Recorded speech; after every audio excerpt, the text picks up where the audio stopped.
આ મને જુવાનીઓ રહ્યા ને એના માટે લાગણી બહુ, કારણ કે ભોળા હૃદયના હોય. જરાક કોક હસીને વાત કરે ને મન મોટું દેખાડે ને તાર તો ઘાસ હોય ગાય હાલી જાય માલ્યા.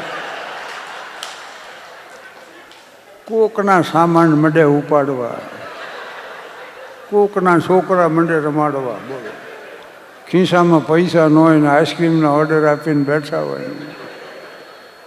આ બધું યુવાનીમાં સહજ છે. સમંદરના તરંગો ચાંદનીમાં લીન લાગે છે, પવનની લહેર પણ ઝળકી ઉઠેલી બીન લાગે છે. એ કુદરતો કે માનવ એક સરખો છે અનુભવવા, જુવાની હોય છે ત્યારે બધું રંગીન લાગે. અમારો એક મિત્ર વિઠ્ઠલ, અમે થાન તળાવની પાળે બેઠેલા, એમાં આવીને સીધો રૂવા જ માંડ્યો. બોલો, હિબકે ચડી ગયો, સાનો રે નહીં. મેં કીધું એટલે શું થયું?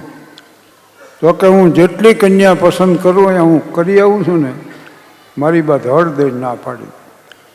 હું કન્યા પસંદ કરું, મારી બા ના પાડે. બોલો, એટલે મેં એને કીધું, મેં કીધું તારી બા જેવો દેખાવ હોય, એવો સ્વભાવ હોય, એવા કપડાં પહેરતી હોય ને એવી કન્યા પસંદ કર. મને કે એમ કર્યું, મારા બાપા ના પાડે.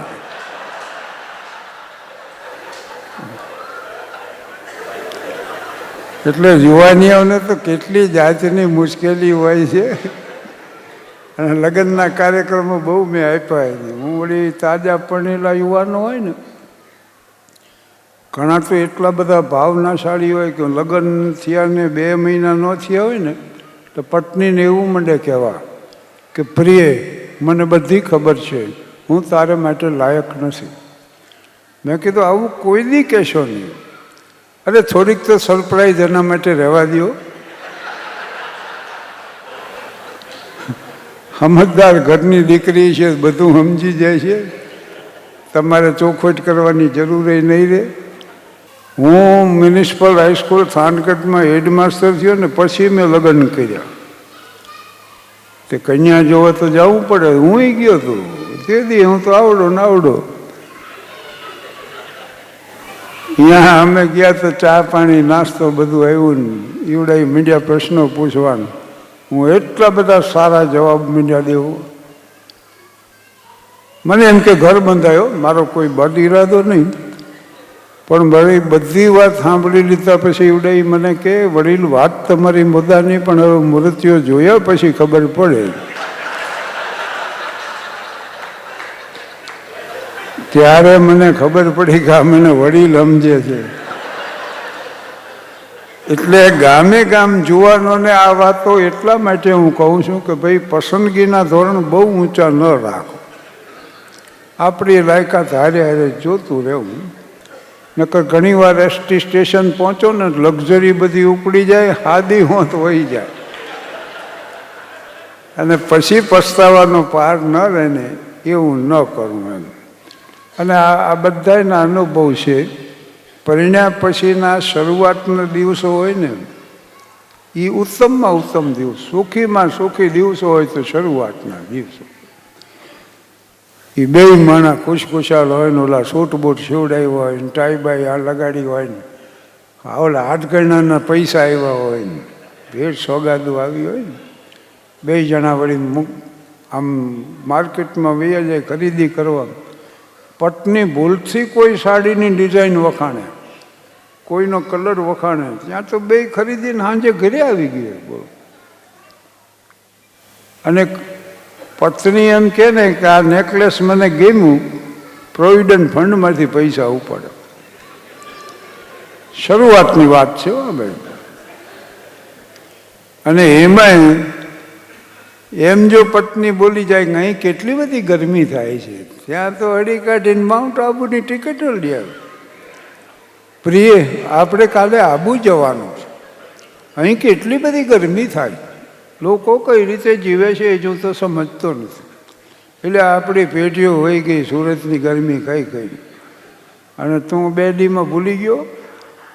પણ ઉપડે તમે આબુ તો ઘણી વાર ગયા છો. આબુ રોડ સ્ટેશન ઉપર ઉતરો ને એટલે સામે માઉન્ટની બસો ખાલી પડી હોય લાઈન સર. પણ આ તાજા પરણેલા બસ ફસની સામુય ન જોયો. આમ ખિસ્સામાં હાથ રાખ્યો ટેક્સી ડેકીમાં સામાન રખતો. એ ટેક્સીમાં વાંહે સામાન મુકાઈને વાંહની સીટમાં 2 જણા ગોઠવાઈને ઝીગઝાગ રોડમાંથી થઈને નખી લેકને કાંઠે આવીને ટેક્સી ઊભી રહે ને માઉન્ટ હોટલનો સ્પેશિયલ રૂમ બુક થઈ જાય ને. આબુમાં કેટલું જોયા જેવું છે. અચળગઢ છે, ઓરિયા છે, પોલો પેવેલિયન છે, જગવિખ્યાત દેલવાડાના દેરા છે. પણ આમને સમય હોય તો જાય ને. વાટું વાટું વાટું આ હા હા પરણ્યા પછી શું જુવાનીઓના હૈયા ઉઘડી જાય. અમારી કોલેજ ટીમનો હું કેપ્ટન હતો. 12માં ખેલાડી તરીકે લઈ ગયા હોય, કોઈ ખાજો માંડો થાય તો આને ઊભો રખાય. અને અમે નાટક ભજ્યું ને જુલિયસ સીઝરનું, એમાં હું જુલિયસ સીઝર થતો. એ ભાલું લઈને ઊભો હોય જ્યાં ખૂણામાં. પણ ઓને તો સાંભળ્યા વગર છૂટક્યો નહીં. આખો દી આવી વાતો હાલે ને. સાંજે ખાલી 6 વાગે માઉન્ટથી દેલવાડાના રોડ ઉપર જાહેર જનતાને દર્શન દેવા નીકળ્યા હોય ને એમ એક કાંટો મારે. અને 6 વાગે ફરવા જવાનું ને 5 વાગ્યાથી તો તૈયારી હાલતી હોય. આ બહેનો તૈયાર થાય ને, ભારે માયલા સુગંધથી સાબુથી નાયો. અમારે હમણાં બાથરૂમમાં ગોટો પડ્યો તો કબૂતરનું માથે ચિત્રને એવી સુગંધ આવી ને હું તો 2 વાર નાયો. બોલો તો મારી પત્ની કે આનેથી નાયા? મેં કીધું હા, એ મોઢું ધોવા જ રાખ્યો છે. નાવાનો તો લાલ ગોટો નોખો હતો. અને અહીં મુરબ્બીઓ બેઠા છે. અમારા જમાનામાં નાવા ધોવાના ભેદભાવ નહોતા. જે સાબુથી લુગડા ધોતા ને એ જ સાબુથી નાતા. અને કેવા એ જમાનામાં સાબુ આવતા, એમાં ફીણ સિવાય બધું નીકળતું. અને જેટલા નહીં લાલ ગુમ થઈ જતો. પણ આ બેનો ભારે માયલા સુગંધી સાબુથી નાય, પછી લેક્ટો કેલેમાઇન લગાડે, પછી શું કહી જાય એટલે યાર્ડલીનો જસ્મિન ફ્લેવરનો પાવડર, અને ઓલી આઈબરી પેન્સિલો આવે છે ને એનાથી આંખો આમ અણીયાળી કરીને ખૂણા બહાર કાઢી નાખે. સામું કહો ભાઈ શૂટ બૂટને ટાઈની નોટ આમ કર્યા કરે ને ઇન્ટિમેટની ભબક આવતી હોય. ઇવનિંગ ઇન વેનિસ ને મોર્નિંગ ઇન પેરિસ ને એવા સેન્ટ છાંચ્યા હોય ને 2 જ માણા હાલ્યા જતા હોય તો આપણને એમ થાય કે આખો બગીચો હાલ્યો જાય. એ માઉન્ટથી દેલવાડાના રસ્તે ખાલી કાંટો ભાળી જાય ને ત્યાં તો જુવાન ઊભો રહી જાય. પ્રિય, ત્યાં રસ્તા પર એક કાંટો પડ્યો છે. તારો કોમળ પગ એ કાંટા પર આવે અને તારા પગને કંઈ થાય તો આ દુનિયામાં મારું કોણ?